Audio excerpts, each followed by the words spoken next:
People usually avoid the hallways where he works. Not out of disdain, but out of fear. Fear of the thick silence, the metallic doors, the cold chambers. Fear of what happens when a body becomes just a remnant. But to him, that is routine. It is profession. It is respect. He wakes up early, before the city comes to life. The path to the medical examiner's office is always the same, but his thoughts never are. Sometimes he reflects on life. Other times, on the mysteries that not even science can explain. He changes clothes in silence, puts on the coat, the mask, the gloves. His uniform is made of hygiene, but also of emotional restraint. Because there, in that space where life has faded, coldness is needed, without losing humanity. The first task of the day is always to register the data. Name, age, time of entry. Every body that arrives carries a story, one that has ended. And he is responsible for helping tell the final chapter. The autopsy room is cold, always, but not only because of the temperature. It's cold because it carries the weight of the end. Still, he enters it every day, turns on the equipment, checks the instruments, and prepares to listen with his hands to what the body has to say. That the autopsy technician does not judge, he investigates, observes, records. Sometimes he assists a forensic pathologist. Other times he works alone on simple cases. But always with the same focus, to understand what the eyes can't see. Some bodies arrive with letters in their pockets. Others with torn clothes, signs of violence, mysteries that unsettle. And he wonders in silence, what could have happened in the last hours of that life? He has seen it all. Victims of accidents, crimes, silent illnesses. Bodies of the elderly, children, young people who had an entire life ahead. And no matter how much time passes, it never becomes easy. Just bearable. During the procedure, his gestures are firm. Every incision has a reason. Every observation is recorded with rigor. Because he knows, the truth needs to be recorded precisely, even when no one else can tell it. There are days when the smell is stronger. Nights when the images won't leave his mind, but he carries on. Because he understands that his work is more than technical, it is ethical. It is a service to what remains of human dignity.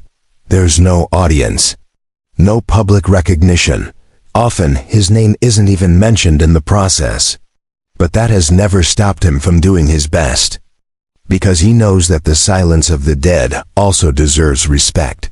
He has learned to live with unanswered questions, to see beauty in scientific precision, and to find meaning even in what many consider morbid. Because there, between cold walls and white lights, he chose to stay. Some days are harder. When the body is the same age as his child. When the case resembles a friend. When the registered name sounds familiar. On those days he takes a deep breath and reminds himself, I'm here to bring answers, not to carry guilt.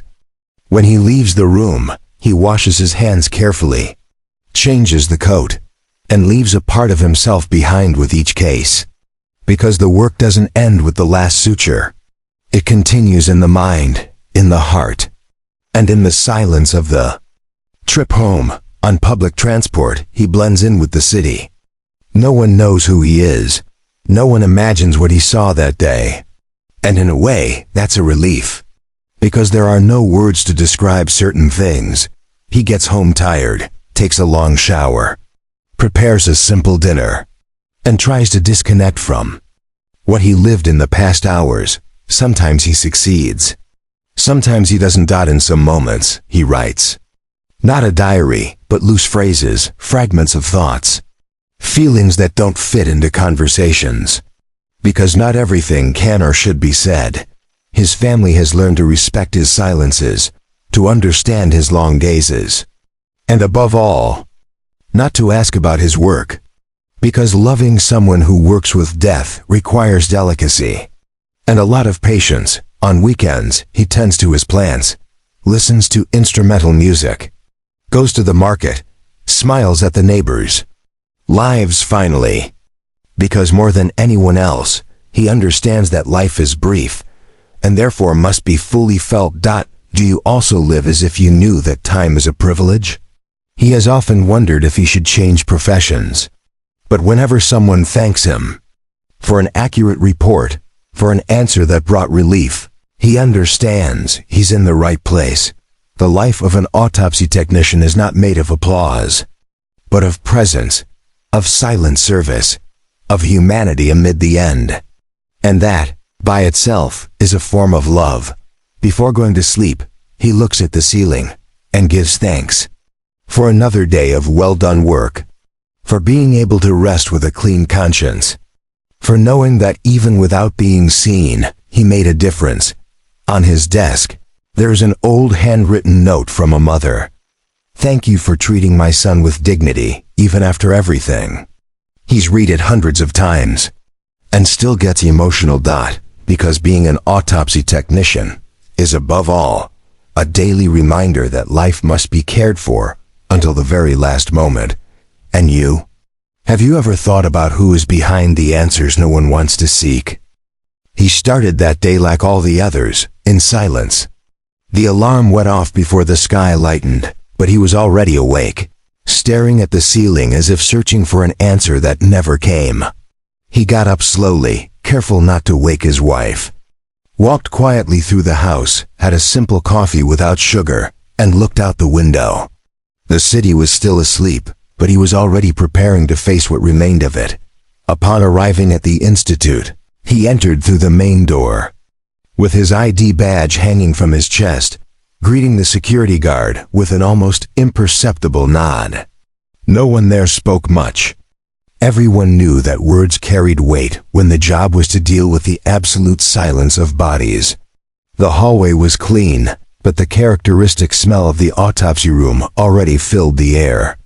It was a constant reminder that time had stopped. For many in that place, he put on his lab coat, gloves, adjusted his mask, and prepared his mind. The ritual was the same, but the impact never was. Each day was different. Each body brought an enigma. In front of him, the first case of the morning, a young woman, 32 years old, dead under still unclear circumstances. The report was shallow. Sudden illness. Those words always put him on alert. Not everything that seems natural truly is. Opened the cold chamber, felt the shock of the temperature in his bones, and pulled the stretcher. He observed the woman's face peaceful, as if sleeping. But the closed eyes hid a story. And he knew. His job was to listen with his fingers to what the mouth could no longer tell. He positioned the body, prepared the instruments, organized the environment. There was technique, yes, but there was also something of a ritual. A silent respect. With precise movements, he began the analysis. Each cut was made with surgical attention, as if unveiling secrets hidden beneath layers of skin, muscle, and time. The body did not lie. It never lied. It could be still, but it spoke intensely. And he listened with the attention of a scribe, transcribing unwanted truths. During the process, a small tattoo on the woman's shoulder caught his attention. 3 words in another language, maybe Latin. He noted it in the report. He knew details like that could be decisive. Sometimes they were all that remained of someone's identity. That reminded him that before being protocol numbers, those people were entire stories. At the end of the procedure, he cleaned the body gently. It wasn't part of the protocol, but he did it anyway. He felt it was his way of honoring the unknown, of giving back a bit of dignity to someone who left without a chance to say goodbye. He covered the body, finalized the records, and left the room with a breath held in his chest. In the hallway, he crossed paths with the forensic doctor. They exchanged brief glances. Nothing needed to be said. They were used to nonverbal communication. In an environment where so much is said about death, it's common for living words to lose their meaning.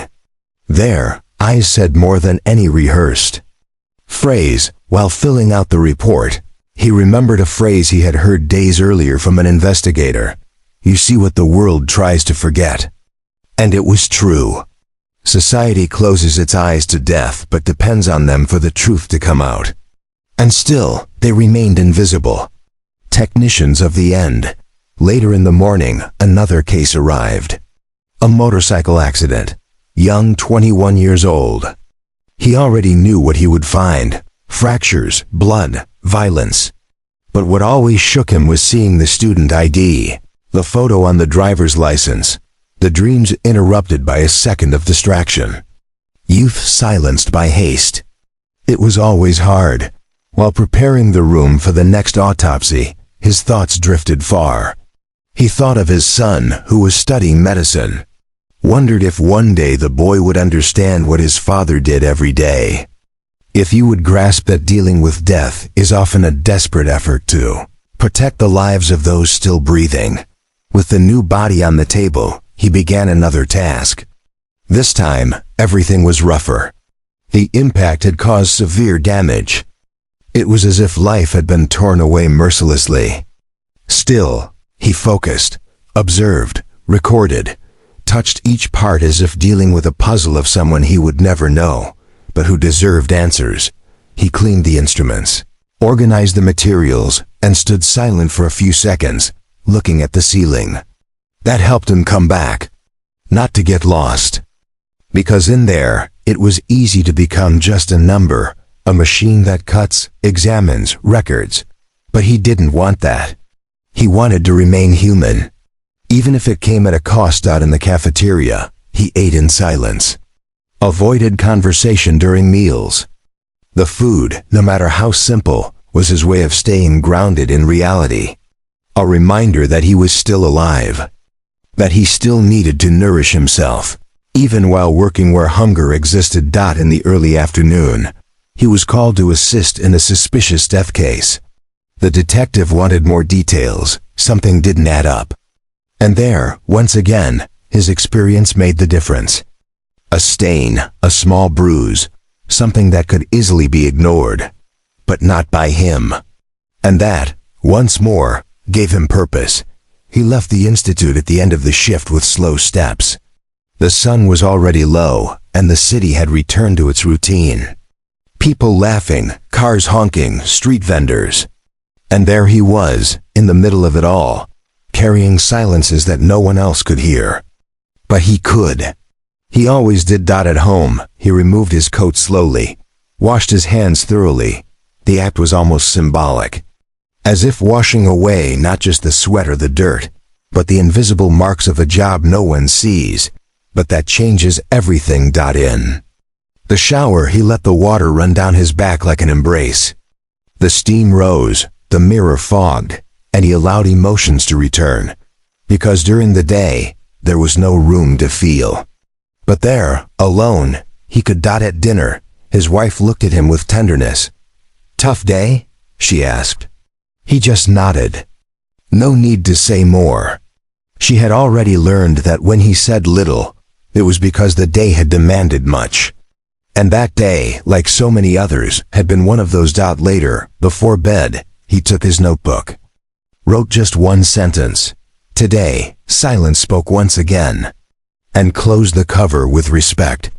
Because every word he wrote was, in some way, a testimony to what only he had seen. And in that silence, before closing his eyes, he knew, the next day, he would do it all again. Not for glory, not for money, but because someone has to be there.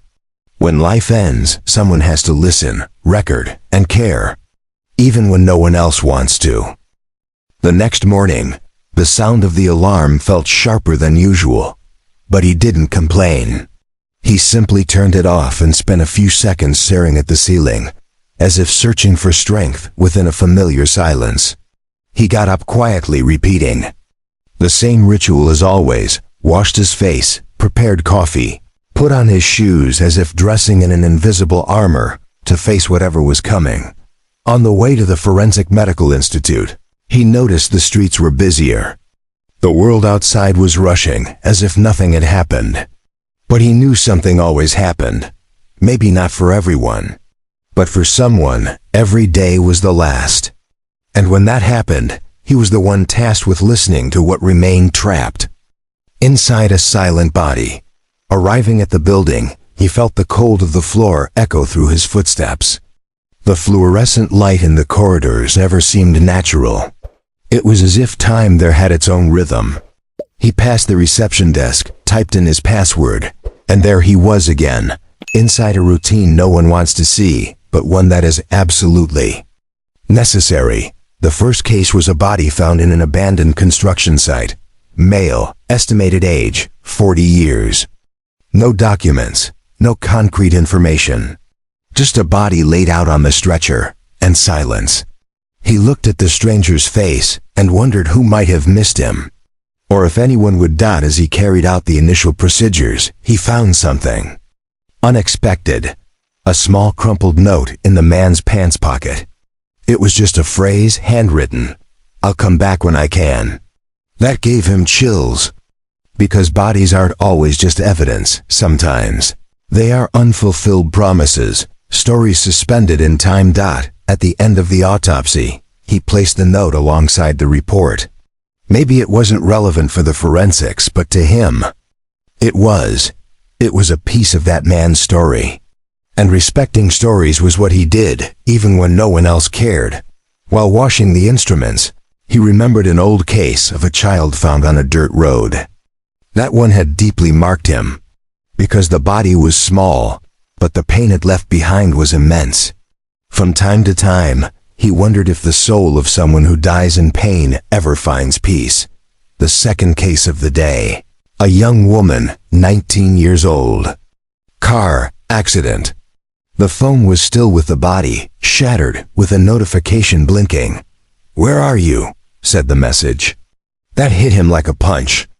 Because while someone was still looking for her, he already knew where she had ended up. There, within the cold, white walls of the institute. While examining the lungs, the cuts, the marks from the crash, he thought about how brutally life can be interrupted. The absence of a response to that message was one of the cruelest things. Because, on the other side, someone was still waiting. During lunch break, he went to the staff room, opened his lunchbox but didn't eat immediately, picked up his phone and looked at a photo of his son. He was smiling, wearing his medical school coat. That filled him with pride and fear, because he knew the weight of carrying lives that can no longer defend themselves. The phone rang. Another call. Sudden death at home. The body was on its way. He took a deep breath, got up, washed his hands once again. Because everything always began with clean hands, and ended with a heart stained by memories. The body that arrived was of an elderly man, 86 years old. On his finger, a worn wedding ring. On his chest, an old tattoo. And on his closed eyes, a rare peace. It was as if he had gone without a fight. And that was unusual. Most bodies seemed to beg for answers. This one didn't. He simply left. He performed the autopsy with quiet respect, as if afraid to disturb the peace of that old man. At one point, he paused and looked at the tattoo, an anchor, a symbol of hope. And for a moment, he felt there was something beautiful in that farewell. Later, while filling out paperwork, the phone rang again. A hospital social worker was looking for information about an unidentified body. He gave her the data, but before hanging up she said, "Thank you for taking care of them when no one else can." He swallowed hard, because hearing that, even rarely, made a difference. That afternoon, he helped a new intern understand the procedures. The boy was shaking, clearly shaken, and he didn't judge him. He simply said, "What matters here isn't having the stomach, it's having soul." And the boy understood. At the end of the day, he walked past the cold chamber to check the records. In silence, he looked over each stretcher. Sometimes he whispered a quiet, "I'm sorry," as if the act of cutting, examining, and describing could somehow be softened by an apology. At home, he took a longer shower, closed his eyes, letting the water wash more than his body. washing away the buildup of stories, the faces that blended together in his memory, the smells that lingered even after multiple washes. At dinner, he said little. His wife already knew. When he barely touched his food, it meant the day had been heavy. She simply held his hand for a few seconds. And that was all he needed to keep going. Before bed, he took his notebook and wrote, "Today, a silent body told me more than 1,000 voices ever could." He closed the notebook carefully and placed it in the drawer, as one would store a relic. Lying down, he stared at the ceiling again. He felt exhausted, but whole. Tired, but at peace. Because deep down, he knew his mission wasn't just to describe death. It was to listen to the life that remained trapped in it. And he fell asleep. Not like someone fleeing the day, but like someone who needs rest in order to keep being the bridge between the end and the truth. The next day, even before setting foot in the institute, he already knew there would be a difficult case. It wasn't superstition, it was experience. The body feels before the mind understands. And that day, his body was restless. A shiver that didn't come from the cold, but from the soul. As soon as he arrived, the coordinator called him aside. It was a high-profile case. A 17-year-old boy, dead after a police intervention. The media was watching. The family devastated. And he just needed to do his job, even if everything inside him felt far too unfair. Looking at the boy's body, the silence weighed heavier than ever. There were marks, there was trauma, there were questions the report would never answer. He took a deep breath, put on his gloves, and prepared himself. Not just for the procedure, but for the symbolic weight of that moment. As he cut through the tissue, he documented everything with precision. No emotion could contaminate the required objectivity. But the eyes, even closed, seemed to be asking for something. Maybe justice. Maybe just acknowledgement that his life had value. When he finished, he carefully cleaned each instrument, as if that act could lessen what he felt. But nothing lessened it.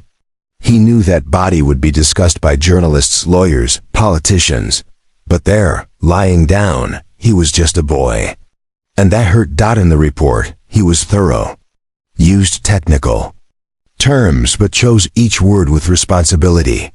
He knew his writing would influence decisions. And that was never light.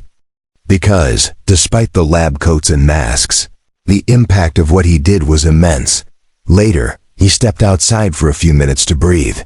Leaning against the outer wall, he looked at the sky. It was gray. And for a moment, he wished things were different. That no one had to explain the death of a young person with such rigor. That no one had to get used to it. Upon returning, he found a note left by a relative of another body. It read simply, "Thank you for caring for him when no one else could." That disarmed him. Because most of the time, what he does is invisible. But in that simple piece of paper, there was acknowledgement. The next case was an 84-year-old woman who died at home, surrounded by children and grandchildren. It was a cruel contrast. A long life with company versus a youth abruptly cut short. He felt these comparisons weigh inside him. During the procedure, he found a rosary between the woman's hands. He removed it delicately, placed it on the tray, and paused. There was something solemn about that scene. As if her faith remained there, intact, even when the body no longer pulsed. The deceased's daughter, upon learning of the care taken, asked to see him. He agreed. She simply said, "My mother hated hospitals. But if she had known someone like you would care for her at the end, she would have been less afraid." And he kept those words like an unexpected gift. At the end of the day, while writing reports, he heard the laughter of a new employee in the hallway. It was rare to hear laughter in that place, but it didn't bother him. On the contrary, it was as if life was trying to sneak in, even there, where everything seemed final. On the way home, he stopped at a traffic light and saw two children running after a kite. The sky was painted orange. For a second, He forgot the bodies. Forgot the reports. He only remembered the lightness that still exists, and that must be protected inside oneself. At home, his son was waiting with a question. "Dad, why don't you ever talk about your work?" He hesitated and replied, "Because my work is made of silences, son, and not every silence needs to be broken." The boy nodded, as if he understood more than he should. At dawn, he woke up from a nightmare. He was in a dark morgue, surrounded by voices he didn't recognize. He woke up sweating, sat on the bed and breathed deeply. He knew his unconscious also carried the weight of the days. At breakfast, his wife was watching him. He noticed. And before she could ask anything, he said, "I'm tired. But it's a kind of tiredness that doesn't go away with sleep." She simply poured more coffee into his cup and whispered, "Then rest in me." And he almost cried. At the institute, the first body of the day was a man with a huge scar on his chest. Probably an old surgery. It made him think of his father. And for a few minutes, the procedure slowed down. Not due to lack of skill, but because of an excessive memory. In the afternoon, he received a visit from a group of medical students. He showed them the instruments, explained the processes. One of them asked, "Don't you ever get used to it?" And he answered, "Getting used to it, no. Learning to endure it, maybe." After everyone had left, he sat alone in the break room, picked up his notebook and wrote, "Today I held hearts, but what pulses inside me is still searching for meaning." He closed it slowly, because words sometimes are heavier than scalpels. Night, he didn't want dinner, went out for a walk. He needed to feel the ground under his feet, hear real voices, smell living scents, to remind himself that he was still part of life, even as a specialist in dealing with death. In the park, he saw an elderly man reading to his granddaughter. The girl laughed. That scene undid him, because there was what he silently defended most: continuity, transmission, the bond between generations, the presence that remains even after the body is gone. At home, he lay down without many words. His wife stroked his hair like she always had, and he, with his eyes closed, gave thanks in his thoughts. Because loving someone who comes back from the morgue every day is also an act of courage. In the last line of the day, he wrote, "Today I heard life screaming through the corpses, and I decided to keep listening, and that was enough." Because even exhausted, he still knew why he was there. In the days that followed, the silence of the morgue stopped being just a sound. It became a constant companion, like an invisible presence that followed him beyond working hours. It was as if the echoes of death had taken up residence in him, without asking permission, but also without threatening. Just coexisting. He realized that some deaths changed him more than others. Sometimes, it was the lifeless stare of a teenager. Other times, the care of a note pinned to a mother's clothing. And in every detail that no one noticed, he found one more reason to keep being what he was. A bridge between the end and understanding. One Saturday, he received an anonymous letter left at the institute. It said, "You don't know me, but your work allowed me to say goodbye to my brother with dignity. Thank you." He read it, reread it, and finally kept it. Not out of vanity, but because silent gratitude was the fuel that kept him going. Over time, he began to keep small mementos from the most striking cases. A golden button, a blue ribbon, a dried petal, not out of morbidity, but because he needed to remember that each body that passed through his hands was an entire life. And life, even when it ends, deserves to be remembered. One night, while washing his hands after an especially difficult procedure, he noticed his nails were worn, his fingers marked. And he thought, my body also carries the signs of what I see. It was as if the profession were carved into his skin, invisible to others, but tattooed on him. There was a time he couldn't hold back his tears. A 2-month-old baby, sudden death, the body still felt warm. The little hands still. curled as if expecting to be held. When he finished the examination, he ran to the bathroom and cried, alone, as always. But he cried one winter morning. He arrived early at the institute and found a new colleague sleeping in a chair at reception. He woke up startled. Sorry, I couldn't sleep at home. I still hear voices. He said nothing, just sat beside him and offered coffee. Because he knew that some pain doesn't need to be answered, just shared. As the months passed, he developed the habit of walking the empty corridors after hours. He liked feeling the silent, almost sacred structure of the place. Not for what it represented, but for everything that had happened there. Faceless memories, but with weight.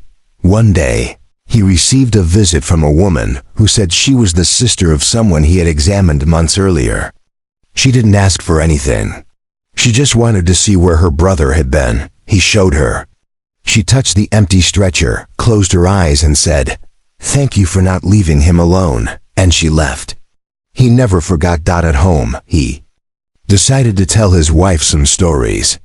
Things he always kept to himself. She listened in silence, holding his hand.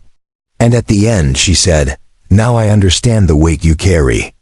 And I admire you even more." For the first time in years, he felt understood. One night, he dreamed of a white room full of light. All the bodies were seated, alive. They didn't speak, but they smiled. He woke up in peace, as if the dream were a gift from those who couldn't thank him in life. At a public event about essential professions, he was invited to give a short speech. He stepped up hesitantly, holding a crumpled piece of paper. He said, "I'm not a hero. I'm just someone who chose not to turn away from death." And then, the silence of the audience was the greatest applause he had ever received. He began writing a public journal under a pseudonym. He told stories with care, preserving names but revealing feelings. Soon, anonymous readers began to comment, "This helped me understand my grief." And he discovered a new purpose, to turn the invisible into words. Sometimes he spent entire afternoons reviewing old reports. Not out of obligation, but out of respect. He wanted to make sure nothing was forgotten. Because to him, every detail mattered, even when no one else cared. One rainy Sunday, a neighbor knocked on his door with a cake. She said, "I heard about your work, and I wanted to thank you." Not for someone specific, but for everyone. He smiled, moved. It was rare to be recognized beyond the institute's walls. One day, when asked by a curious young man what he had learned most from the dead, he replied, that life is made of small gestures, and that what's left in the end is how we were remembered. He started caring for a small plant in the window at the institute. He said it was his way of remembering that life continues even when surrounded by death. The plant bloomed, and everyone who passed by stopped to admire it. Without knowing it represented resistance. On the eve of his birthday, he received a note from his colleagues. "You teach us that death is just a part of the story.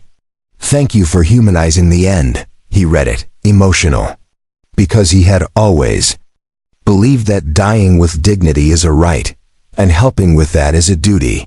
There was a day he thought about quitting. The exhaustion, the weight, the repetition. But then, he remembered the hands he held, the goodbyes he witnessed, the eyes that trusted him, and he understood. It wasn't just a job. It was a mission. Before leaving each day, he touched the door of the last refrigerator, a symbolic gesture, like a silent good night to those who had departed. Because even silence, when respectful, has a sound. In one of his last letters, he wrote, "I'm not a gravedigger, nor a coroner, nor a doctor. I'm a guardian of stories that no one else will hear."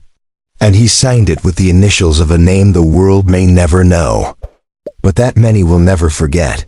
If you've made it this far, it's because you also carry silent stories within you. Write in the comments, "I respect the invisible," and let's show that even what the world doesn't see still matters, because life also lives where death ends.